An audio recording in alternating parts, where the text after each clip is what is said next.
दोस्तों नमस्कार, स्वागत है आप सभी का एजुकेशन मंत्रा में।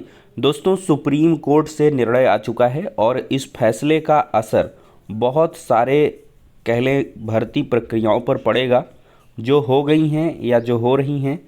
तो इन्हीं सभी चीज़ों के बीच अभ्यर्थियों के मन में बहुत सारे कन्फ्यूजन हैं कि किसमें क्या कुछ होने वाला है। आज के समाचार पत्रों में भी बहुत सारी भर्तियों का जिक्र किया गया है, बहुत सारी चीज़ों को भी दिखाया गया है।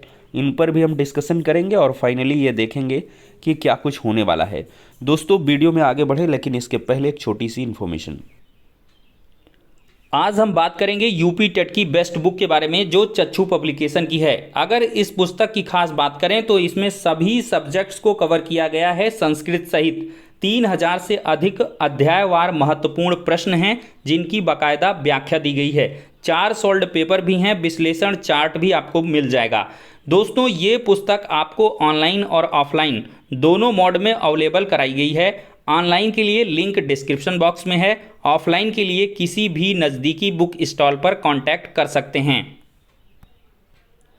इतना ही नहीं, चच्चू पब्लिकेशन की स्टडी गाइड के साथ आपको एक प्रैक्टिस वर्कबुक भी देखने के लिए मिलती है, जिसमें 2000 से अधिक महत्वपूर्ण बहुविकल्पीय प्रश्न हैं। 15 प्रैक्टिस सेट प्रोवाइड किए गए हैं जिनको सॉल्व करके आप अपनी तैयारी को और भी मजबूत कर सकते हैं। तो देर किस बात की है, चच्चू पब्लिकेशन की इन बेस्ट बुक के साथ प्रिपरेशन करें और सफलता पाएं। दोस्तों देखा जाए तो सुप्रीम कोर्ट का जो फैसला है वो फाइनली आ चुका है।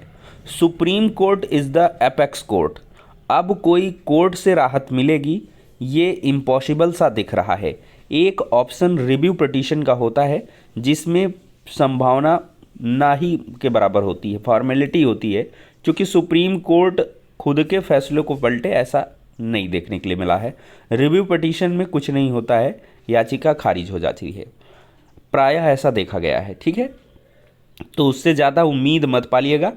अब सबसे पहले आपके मन में यही सवाल है कि एनसीटी में क्या कल की डेट में कोई मीटिंग हुई थी, और मैंने भी बताया था कि मीटिंग हो रही है, और नया गजट के बारे में क्या चर्चा होगी या नई गाइडलाइन की चर्चा होगी या क्या कुछ चर्चा हुई है। तो दोस्तों जो इंटरनल रिसोर्सेज हैं उनके अकॉर्डिंग एनसीटी में कल एक आपातकालीन यानी कि इमरजेंसी मीटिंग बुलाई गई थी, और मीटिंग में देखा जाए तो नए गजट को लेकर कोई भी चर्चा नहीं हुई है। सबसे निराशाजनक खबर है। और साथ ही साथ देखा जाए तो यहाँ पर चर्चा हुई है कुछ बिंदुओं पर, जिसमें कि जैसे सीटेट का एग्ज़ाम होना है। सीटेट का एग्ज़ाम होना है 20 अगस्त को। और देखा जाए तो इधर आपका बिहार में जो टीचर का एग्ज़ाम होना है वो 24 अगस्त से है। तो इन पर जो है नई गाइडलाइन सीटेट को जारी करनी होगी। चूँकि एमपी में भी भर्ती चल रही है, वहाँ के लिए भी, और जो भर्तियां हो गई हैं जैसे यूपी में 69,000 शिक्षक भर्ती हुई है, तो इसके बारे में भी, या और जगहों पर भर्तियां हो चुकी होंगी 28 जून 2018 की गाइडलाइन के बाद। तो आपको नई गाइडलाइन देखने के लिए मिलेगी। जी हाँ दोस्तों, नई गाइडलाइन, जो न्यू गाइडलाइंस हैं उनके लिए जो है चर्चा हुई है कि न्यू गाइडलाइन किस प्रकार से कैसे क्या क्या बनाई जाए। हाँ, एक चीज़ रह रही है यहाँ पर, केवीएस सबसे बड़ा मुद्दा है। केवीएस का रिज़ल्ट बनकर तैयार है। अब केवीएस में देखना होगा कि ये सब लोग क्या कर रहे हैं, एनसीटी की नई नोटिस या गाइडलाइन का इंतज़ार कर रहे हैं। एनसीटी से नई गाइडलाइन आ जाएगी, उसके अकॉर्डिंग बिहार शिक्षक बहाली परीक्षा, फिर आपका सीटेट एग्ज़ाम, फिर आपका ये केवीएस, इन सब में जो है बहुत प्रभाव पड़ेगा। ये सब लोग एनसीटी का वेट कर रहे हैं। चूँकि एनसीटी के गजट को सब लोग फॉलो करते हैं, उनकी गाइडलाइन को सब लोग फॉलो करते हैं। तो एनसीटी में यही कुल मिला के मीटिंग हुई है। नया गजट पर कोई चर्चा नहीं हुई है।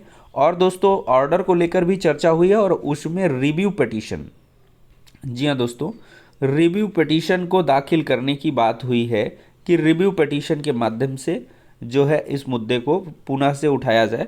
और ये एक प्रकार से औपचारिकता होती है, हारा हुआ पक्ष रिव्यू पिटीशन लेकर जाता ही है कि पुनर्विचार याचिका जिसको कहते हैं, कि फिर से इस मामले पर जो है एक सुनवाई होगी, अपने पक्ष को रखा जाएगा।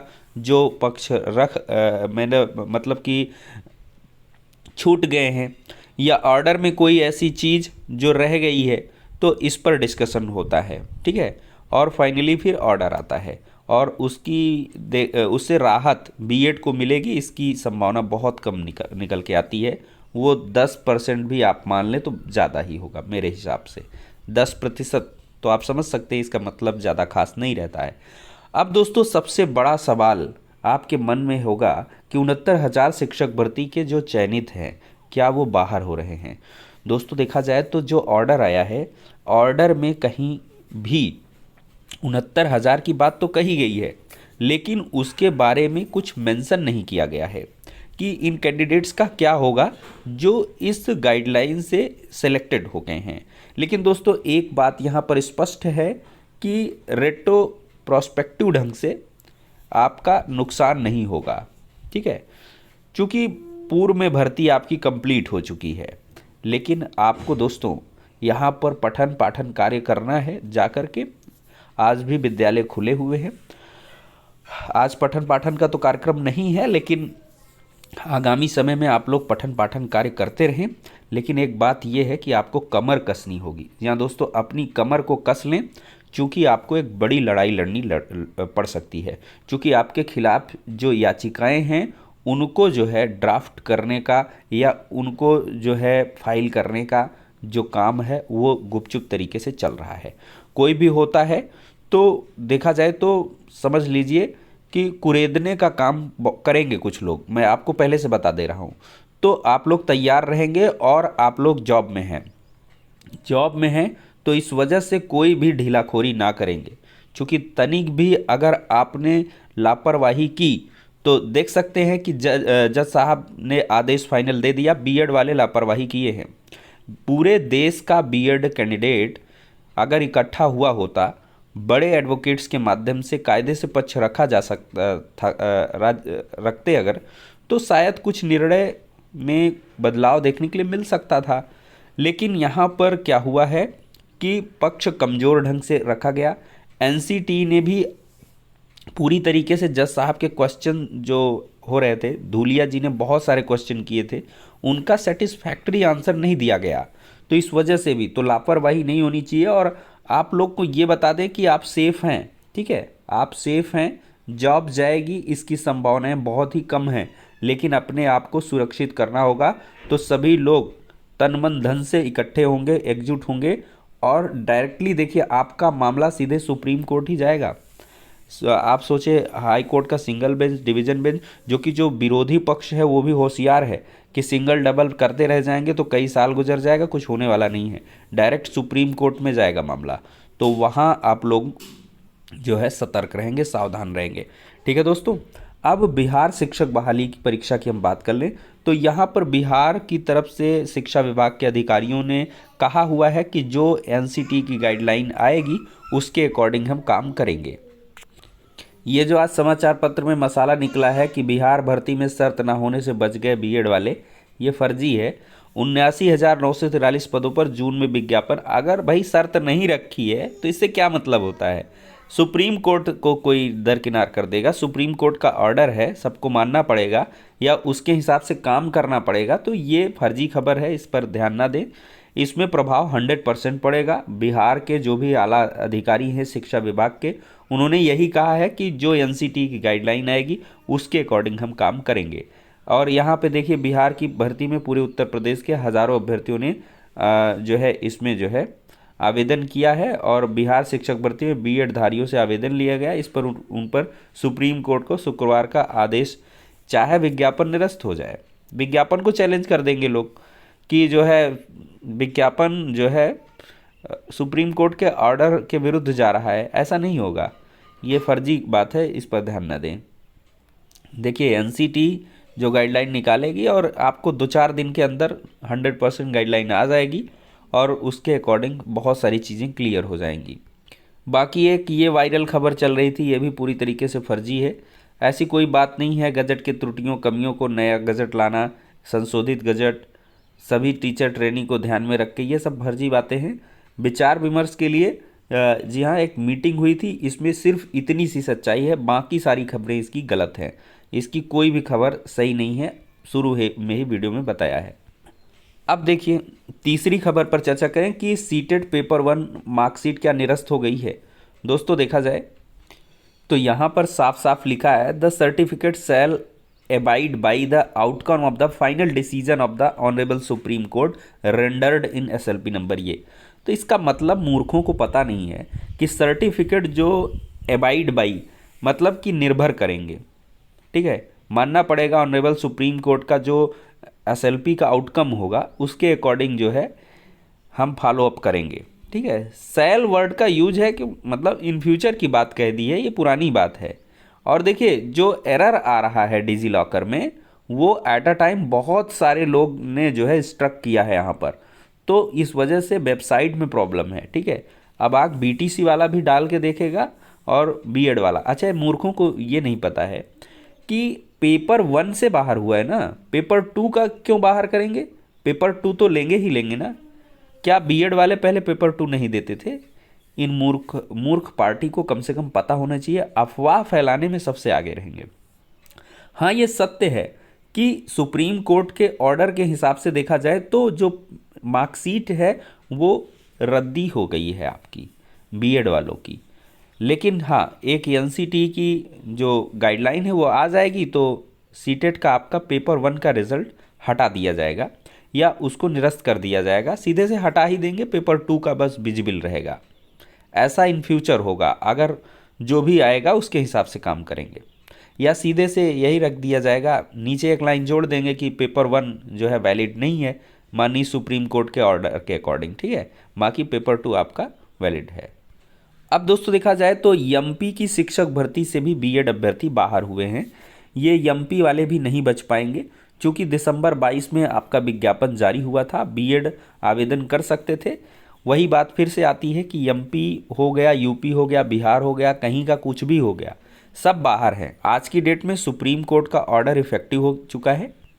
सुप्रीम कोर्ट ऑर्डर के हिसाब से आज की डेट में बीएड अभ्यर्थी प्राथमिक से बाहर हैं, वो प्राथमिक शिक्षक भर्ती के लिए आवेदन नहीं कर सकते हैं और उसके लिए पात्र नहीं है। ये 100% बात सही है। अब ये कहना जल्दबाजी होगी, हमेशा के लिए बाहर है, सभी स्टेट से बाहर है, कैसे क्या है ये एनसीटी तय करेगी। एनसीटी को यहाँ पर अपना फाइनल जो है डिसीजन रखना होगा और उसके हिसाब से वो गाइडलाइन जारी करेंगे। यूपी टेट 2023 में भी ठीक इसी प्रकार से होने वाला है कि यूपी टेट में नई गाइडलाइन के हिसाब से या नया जो भी संशोधन होगा, कुछ भी होगा, कैसे भी होगा, उसके हिसाब से यूपी टेट भी अपना विज्ञापन जारी करेगा। लेकिन इसमें अब थोड़ा सा देर होगा, जब तक ये मामला क्लियर नहीं हो जाएगा आपका यूपी टेट का विज्ञापन नहीं आएगा। नया आयोग जो है आपका एज इट इज़ चलता रहेगा और वो अपनी गाइडलाइन में सुधार कर लेंगे एट लास्ट, जो जैसा अपडेट आएगा उसके हिसाब से, ठीक है दोस्तों। लेकिन एक अपील है कि यहाँ पर बीटीसी वाले छात्र जो है बहुत ज़्यादा ख़राब खबरें फैला रहे हैं। देखिए, कोई भी है बाहर हुआ है, उसका कह लें कि समय बर्बाद हुआ है, पैसा बर्बाद हुआ है, वो वैसे ही मानसिक रूप से टूटा हुआ है और आपके पास सुप्रीम कोर्ट का ऑर्डर है, इसके बावजूद आप गुमराह कर रहे हैं या व्यथित करने वाली खबरें छाप रहे हैं, आप मीम्स बना रहे हैं, जोक कर रहे हैं, तो ये गलत बात है, ये नागवार बात है। शिक्षा मित्रों के टाइम पर भी ऐसे ही बहुत सारे लोगों ने मजाक उड़ाया था, तो वो लोग भुगतेंगे। किसी के भी देखिए यहाँ पर एक आध्यात्मिक पक्ष से जुड़ना चाहिए, किसी भी टूटे हुए व्यक्ति को सपोर्ट करना चाहिए, उसको आत्मबल देना चाहिए, लेकिन उसका ये मतलब नहीं कि आपको उसका मजाक उड़ाएं और उसको और भी व्यथित करें और परेशान करें। तो ये गलत बात है, ऐसा कृपया ना करें। एक अपील है, चूँकि सभी यूट्यूब फैमिली हैं, चाहे वो बीएड वाले हों चाहे बीटीसी वाले हों, और मैं हमेशा से आपको सही खबरें देता हूं, ठीक है, और जो न्यूज़ होती है उसके हिसाब से आपको चीज़ें प्रोवाइड की जाती हैं। अब बीएड वाले जो भी साथी हैं वो सोच रहे होंगे कि इसका सर सॉल्यूशन क्या है, तो सॉल्यूशन यही है दोस्तों कि आपके लिए, मेरे गले में थोड़ा सा प्रॉब्लम है कि थोड़ा आपके लिए स्थितियां काफ़ी विपरीत हो गई हैं, ठीक है। अब खोने के लिए देखा जाए तो कुछ बचा नहीं है, चूँकि आप बाहर हो गए हैं आज की डेट में, ये बहुत ही दुखद है और आपको थोड़ा सा धैर्य बना कर रखना है और चीज़ों को आपको संघर्ष करना है। आगामी शिक्षक भर्तियों के लिए जो भी आएंगी, आपकी जूनियर की हो गई, एडेड जूनियर आएगा, जैसे टीजीटी हो गया, उन सब में आप वैलिड हो ही, इतना मातम मनाने की आवश्यकता नहीं है। हाँ, ये ज़रूर है कि अन्य जगहों पर भर्तियां कम आती हैं, लेकिन आपको कायदे से तैयारी करना है। लेकिन कुछ दिनों तक, मैं जो कह रहा हूँ उसको ध्यान से सुनिए, कुछ दिनों तक अगर कुछ होना होगा तो महीने 15 दिन में आपके फेवर में कुछ चीज़ें हो सकती हैं, जिसकी संभावनाएं बन सकती हैं। तो आपको उसके लिए एकजुटता दिखानी होगी। करोड़ों की संख्या है, अगर यही एकजुटता सुप्रीम कोर्ट में दिखाई होती तो 4-5 एडवोकेट आपका पक्ष, टॉप सीनियर एडवोकेट रख रहे होते। अकेले पीएस पटवालिया साहब पक्ष रख रहे थे। ये आपकी क्षीणता को दिखाता है, आपकी कमजोरी को दिखाता है कि कहीं ना कहीं यूनाइटेड नहीं थे सभी बीएड के स्टूडेंट्स। कल ट्विटर वार में एकजुटता दिखाई है, जब चीज़ें सब बाहर हो गई हैं, मिलियन के करीब ट्वीट हो गए। तो आपको जो भी आपके बीएड के मतलब जो कह लें कि आगे आए हैं, जो आपके नेतृत्व करता है, उनको आपका भरपूर साथ देना चाहिए। वो जैसे काम करें वैसे उस हिसाब से करें। चूँकि मेरे हिसाब से देखा जाए तो मैं न बीएड का नेतृत्व कर रहा हूँ न बीटीसी का, लेकिन यह है कि हर पक्ष को कायदे से एकजुट रहना है, अपने साथ रहना है। अगर आवाज़ बुलंद करेंगे, भारी संख्या बल रहेगा, तो अवश्य ही सरकार ने, चूँकि देखिए सरकार की नीतियों के शिकार हुए हैं आप, तो सरकार के पास ही इसका सॉल्यूशन हो सकता है। एनसीटी की गलत नीतियों का शिकार हुए हैं, एनसीटी की गाइडलाइन या गजट को देख करके आपने ऐसा कुछ कदम बढ़ाया कि बीएड कर लिया। तो इन सब का सॉल्यूशन सिर्फ और सिर्फ एनसीटी और केंद्र सरकार के पास है। तो इतना इशारा काफ़ी है। बाकी के जो भी अपडेट्स होंगे हम आपको प्रोवाइड करते रहेंगे। इस वीडियो में इतना ही, नेक्स्ट में मिलते हैं।